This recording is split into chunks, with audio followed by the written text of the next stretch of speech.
في سنة 2014 توفى والدي الله يرحمه، تحديدا في شهر 7. موقف من اكتر المواقف القاسية اللي عدت عليا في حياتي، واللي يتهيألي ان عمري ما هقدر انساها ولا اتخطاها بسهولة يعني. لغاية دلوقتي فات 10 سنين بس ما زال لسه برضه الموقف سايب رواسب جوايا زي اي حد فقد حد عزيز عليه، خصوصا من الوالدين يعني. لما توفى والدي قعدت شهرين بعد الوفاة قافل على نفسي، ما بروحش الشغل. انا شغلي في القاهره، ووقتها كنت قاعد في اسكندريه، الوفاه حصلت في اسكندريه، فكنت موجود بعد الوفاه في اسكندريه. قعدت مستمر شهرين في البيت، او تحديدا كمان في اوضتي، ما بخرجش خالص من الاوضه خالص. اكتئاب بقى، على حزن، على هتعمل ايه بعد كده، هتتصرف ازاي. حاولت بصراحه والدتي واخويا ان هم يخرجوني من الحاله، ده ما حصلش بسهوله. هم شهرين كاملين يعني قافل على نفسي. الشغل بتاعي في القاهره كانوا بيبعتوا لي رسائل: ارجع الشغل، ارجع ارجع ارجع. بعد اول شهر انا لان انا قافل تليفوني ما كنتش بشوف الرسائل دي خالص. يشاء ربنا ان انا قبل ما ينتهوا الشهرين يكونوا باعتين لي رساله، فافتح الموبايل بصدفه فاشوف الرساله: من فضلك ارجع، لازم تكون موجود يوم الاحد علشان ترجع تلتزم في الشغل، يا اما ما تجيش خالص. الفكره انا شفت الرساله امتى؟ السبت بالليل، اللي هو خلاص اللي هو بكره لازم تكون تاني يوم الصبح موجود في الشغل يعني. فوالدتي نصحتني لا اروح خلاص كده، والحزن بياخد وقته ولازم تندمج في الحياه من تاني. رحت سافرت، بس سافرت بقى لان الرساله جت متاخر. سافرت وانا حالتي اللي يشوفني ما يعرفنيش يعني دقني كانت قد كده، شعري كان عامل زي اتش دبور يعني. رحت مبهدل اخر بهدله يعني. حتى لما نزلت وانا لابس القميص اللي سافرت بيه وقتها، مسافر عاكس الزراير، يعني الزرار عامل اللي فوق مع اللي تحت، كان شكلي مبهدل قوي يعني. وصلت في محطه رمسيس، نزلت من القطر، خدت تاكس عشان اروح 6 اكتوبر مكان ما كنت ساكن يعني. فلما ركبت التاكس، فسواق التاكس وانا راكب، انت عارف السواقين اللطاف المصريين بتوعنا يحب دايما ايه كده ينكش في الزبون، لما خصوصا كمان لما تكون مسافه طويله يعني. راح مشغل اغاني، قلت له من فضلك تروح تقفل اقفل اغاني، مش عايز اغاني خالص. قلت له السكه ايه؟ قال لي حاضر ماشي. كمان شويه راح مطلع علبه سجاير بيعزم عليها بسجاره، قلت له مش فارق، مش عايز سجاير خالص، ومن فضلك ما تدخنش عشان انا بتضايق من ريحه السجاير يعني. فالراجل كده شويه تردد، ماشي خلاص.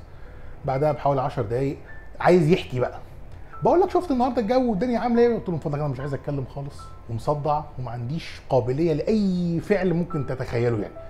عايز صمت تام لغايه ما نوصل. فلقيت الراجل كده راح خد نفس كده، هو كبير مش صغير يعني، خد نفس كده وراح باصص لي، وزي ما يكون مجمع الكلام في دماغه، راح قال لي ايه؟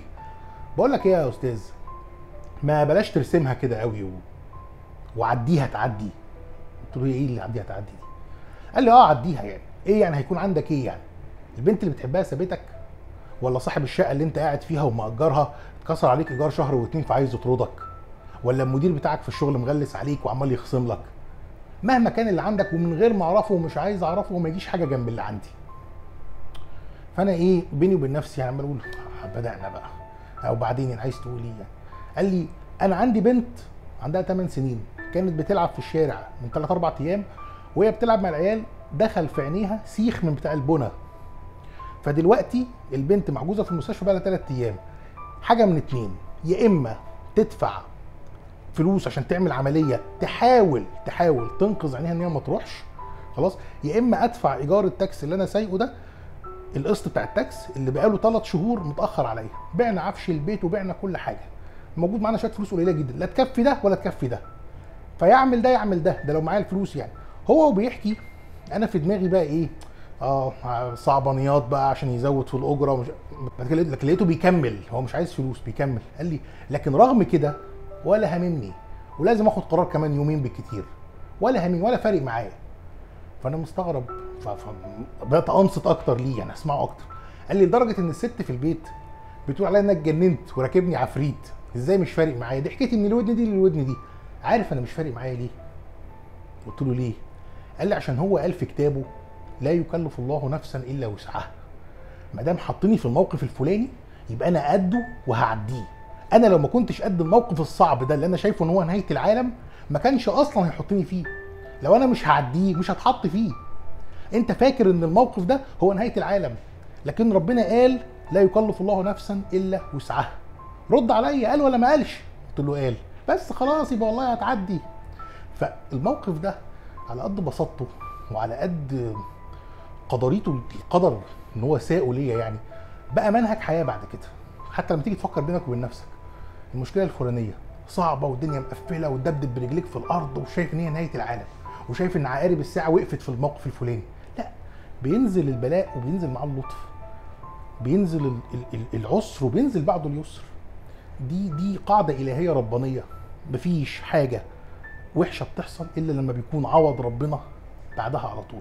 ربنا حتى لو البلاء اللي نزل على الواحد صعب، لكن بينزل بعده اللطف الرباني اللي بيطيب الخاطر واللي بيريح النفس. لا يكلف الله نفسا الا وسعها. ربك رب العطا، بيبعت البرد على قد الغطا.